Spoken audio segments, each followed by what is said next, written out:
What up, guys? Today we got a question from Patrick, who's heard me talk about in some of my videos sloppy submissions versus controlled submissions, legit submissions versus non-legit, and he's a white belt and he just wants to know kind of what's the difference between those.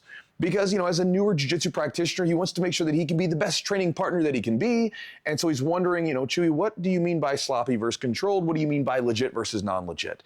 So Patrick, thanks for the question, brother. And let's jump into it. So let's talk about sloppy versus controlled. Very simple. Let's say that we are in a mount position. So you're on top and mount, and you're getting ready to swing to the side for your arm bar. Very classic example of where this goes awry. Situation one, you swing your leg around really quickly, you start to lose the snag on the arm, and you fall back really quickly. This in turn forces you to either apply pressure really fast to get the arm, to get the submission, or to lose the arm completely.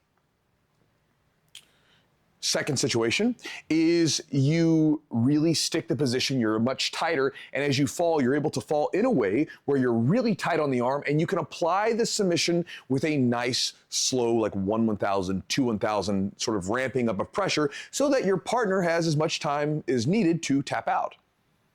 And again, I'm talking about the training room. If it's a submission competition, it's a little different, right? But in those two situations, situation one was sloppy. You sat back, you went crazy fast, and you lost control to try to go for the submission. And if you try to apply it really quickly, that is going to be a sloppy and a dangerous submission. Whereas on the second situation, you stuck the position, you focused on control, which then gave you that wiggle room of being able to apply things slowly. Better. That's what you want.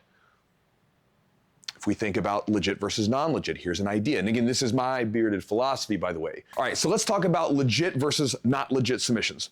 When I think of a legitimate submission attempt or a legitimate submission, what I'm thinking about, this is my bearded philosophy, by the way, people could disagree with me. It's when you do a technique to someone and you're applying the submission, and if they do not tap, they will then be rendered unable to defend themselves adequately, or their ability to defend themselves will be greatly diminished.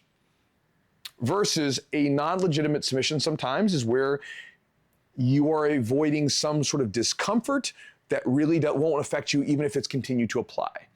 Let me give you some examples. This is a classic one.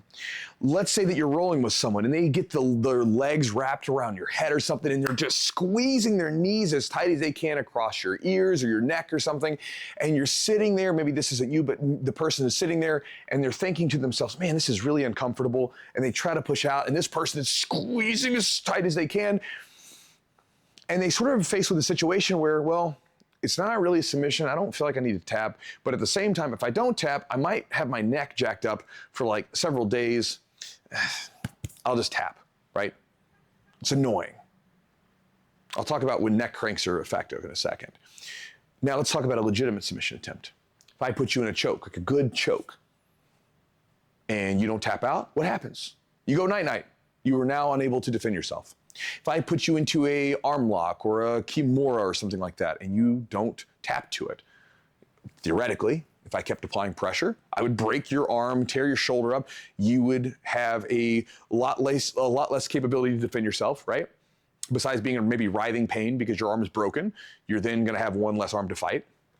If I put you into some sort of strong leg lock, heel hook, knee bar, even a good ankle lock, something's going to break and you're not going to be able to defend yourself effectively, right?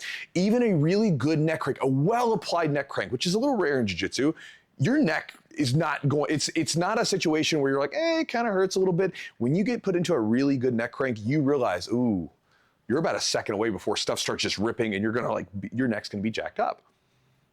So with those, that's what I'm getting at with some legitimate submission attempts. Not when you're kind of questioning yourself like, this is kind of uncomfortable, don't really care for this. This guy's still squeezing on my neck, I guess I'll tap. It's like, I need to tap because otherwise something bad is going to happen and it would hurt me and I would not be able to fight back effectively. That's what I mean by legitimate versus not legitimate. And so like when you're rolling with someone, you want to always apply legitimate submissions as best you can. Legitimate and controlled submissions. And again, you see this even at higher levels. A lot of times there's the white belts, they're just squeezing on stuff sometimes when they're new. But even me, I remember there's a black belt match I had one time where the guy had a guillotine choke. I passed to the opposite side, which the choke was no longer there. And the dude's squeezing on my neck. and he's strong. And he held it for about a minute and a half, and I'm like stuck there, but I'm not, what am I gonna do? It's like trying to pull my head out, trying to fight the grips. Eventually get out, went on to beat him and ended up winning 2 more gold medals that day, but at the same time, the later that week, I mean, my neck was as stiff as a board. I had to take a couple days off because my neck was so jacked up. Didn't hurt me in the moment, but made my muscles very sore. And so again, that's kind of what I'm getting at. Had he applied a really good neck crank or a guillotine choke that was effectively put on, I would have been forced to tap because it would have been legit. It would have injured me otherwise or made me go unconscious. So anyway, that is my sort of thought process on it, Patrick. Hopefully that helps you. And again, you want to work towards applying the most controlled submissions you can, in the legitimate submissions you can in your training room. In a competition and things like that, stuff gets a little messy sometimes. It's a faster pace, more intense, you're getting after it. But in the training room, for longevity sake, that's what I'm looking for, is longevity. You want to focus in that range of those legitimate controlled submissions, because that allows you to get after submissions, allows you to go after it, but at the same time, you can rarely ever injure anybody with them. I would tell you that I can't remember injuring anybody with a submission, even back when I was a white belt, because I always tried to focus on like the slow, controlled finish versus just trying to be really fast and get the win, right? I might be really crazy to get the takedown or the guard pass and really fast for all that stuff, but when it comes to the actual finish of the submission, I'm always slow. And again, it's allowed me to keep my training partners healthy, and also allowed me to have a nice line of people who actually want to roll with me because they don't have to worry about being injured. It's a good place to be for the long term of both your skill and the training partner's health and their skill later on. So anyway, that's the idea. Hopefully it helps you, brother. Talk to you next time.